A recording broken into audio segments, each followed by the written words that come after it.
শুনতে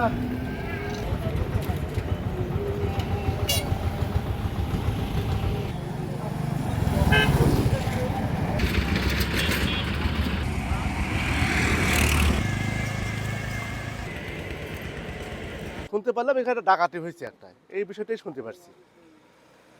আর ডাকাতির ঘটনা আশেপাশে তো অনেক ঘটেছে এখন। পেট্রোজের পরে রয়েছে, অনেক পানির বোতল রয়েছে, তারপরে পেপসির বোতল রয়েছে, মেলা কিছু সব হাবি জাবি করে রয়েছে। খেজুর মেজর হলে মেলাগুলো করে রয়েছে। কি শুনছেন কি আপনি? আমরা শুনলাম রাত্রি ডাকি ডাহাতি হয়েছে, আমি ভোরে সকালে গেছি আর কি। তো মধ্যরাতে এখানে সড়কে মহাসড়কে গাছ ফেলে ডাকাতি করা হয়েছে বেশ কয়েকটি যানবাহনে।